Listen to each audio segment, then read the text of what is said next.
Assalamualaikum warahmatullahi wabarakatuh. Saya Viola Presananda akan mempresentasikan tentang manajemen sarana dan prasarana pendidikan.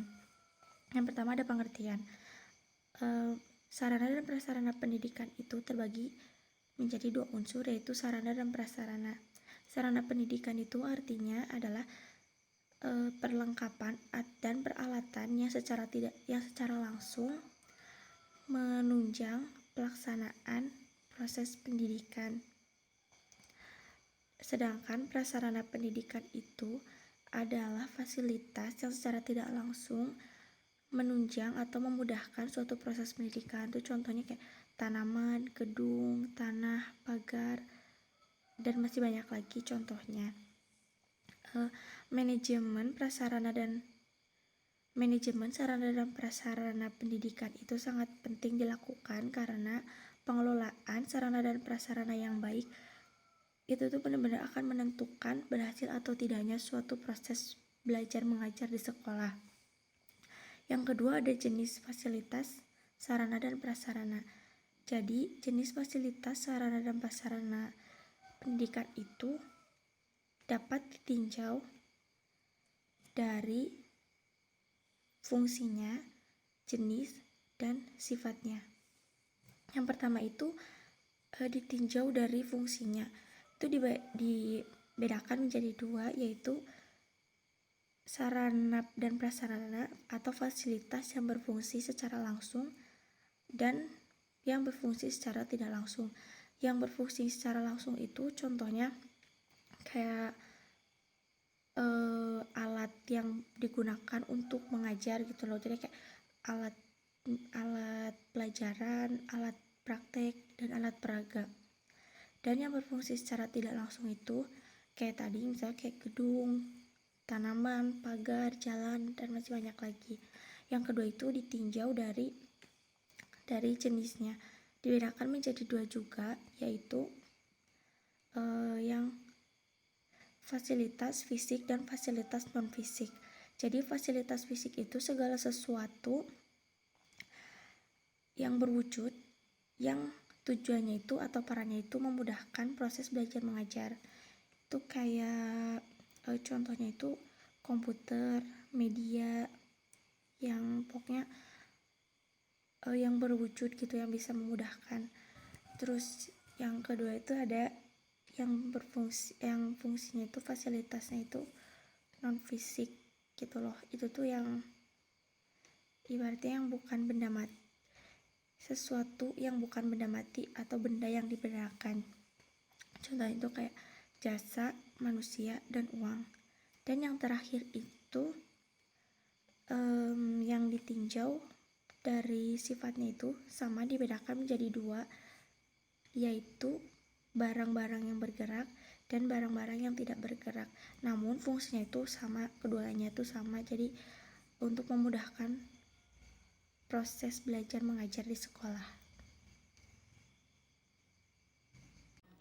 Assalamualaikum warahmatullahi wabarakatuh. Saya Fauziatul Zahra, MIPA 3, ingin melanjutkan presentasi yang sudah sebelumnya dijelaskan oleh teman saya. Kali ini saya akan menjelaskan pengadaan fasilitas pendidikan. Pengadaan fasilitas pendidikan merupakan segala kegiatan untuk menyediakan semua keperluan barang, benda, dan jasa bagi keperluan pelaksanaan tugas. Dengan kata lain, merupakan upaya merealisasikan rencana kebutuhan pengadaan perlengkapan yang telah disusun sebelumnya. Pengadaan perlengkapan sekolah di sini itu harus dengan penuh dengan rasa tanggung jawab agar pengadaan fasilitas ini berjalan dengan lancar. Prasarana pendidikan dalam perspektif ilmu pendidikan dapat dilakukan dengan cara sebagai berikut. Yang pertama, pembelian.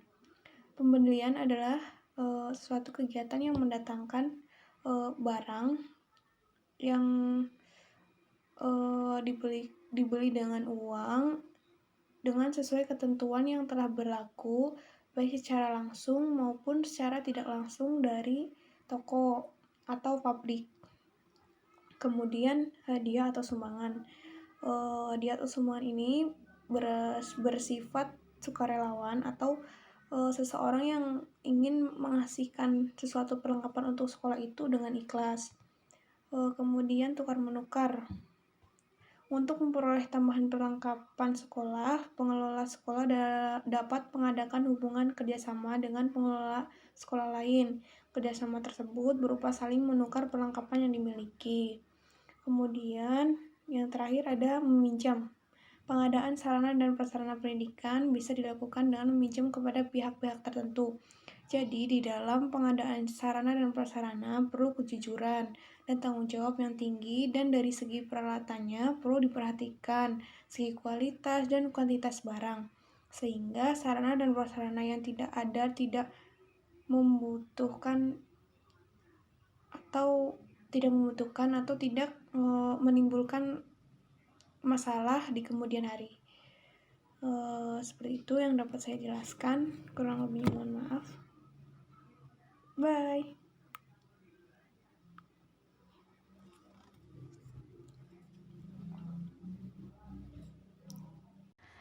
Yang berikutnya, pendayagunaan fasilitas pendidikan. Pendayagunaan adalah kegiatan pemakaian sarana dan prasarana pendidikan untuk kepentingan pembelajaran dengan sikap tanggung jawab yang tinggi. Dari segi penggunaan dapat dibagi dua, yaitu penggunaan habis pakai dan penggunaan tidak habis pakai.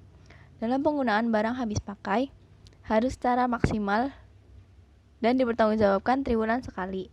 Sedangkan barang yang tidak habis pakai dipertanggungjawabkan dalam periode 1 tahun sekali.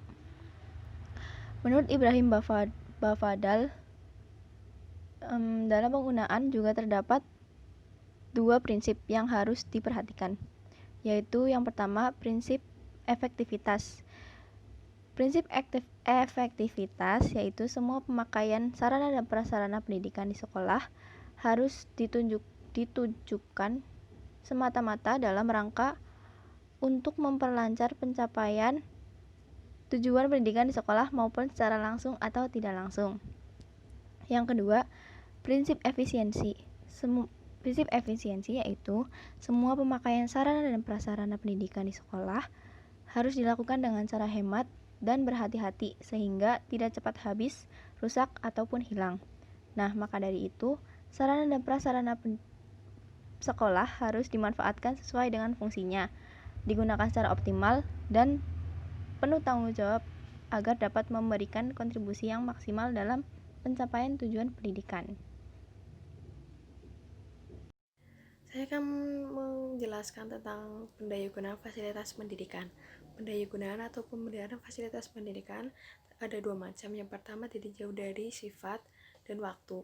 Yang pertama ditinjau dari sifat, yaitu ada 4 macam. Yang pertama, pemeliharaan perlengkapan bersifat pengecekan. Pengecekan ini seperti mengecek rutin setiap bulan pada fasilitas di sekolah tersebut. Yang kedua, ada pemeliharaan yang bersifat pencegahan. Yang ketiga, pemeliharaan yang bersifat perbaikan ringan, seperti ada kerusakan ringan pada barang atau fasilitas di sekolah tersebut. Yang keempat adalah perbaikan berat, yaitu seperti renovasi gedung pada sekolah tersebut. Dan ditinjau dari waktu, yaitu ada dua macam. Yang pertama, pemeliharaan sehari-hari, itu seperti mengepel lantai, menyapu, atau membersihkan jendela, atau membersihkan kamar mandi, dan lain sebagainya. Yang kedua, pemeliharaan berkala, itu berkala seperti pengecatan tembok atau pengontrolan pada genting atau dan lain sebagainya. Terima kasih. Semoga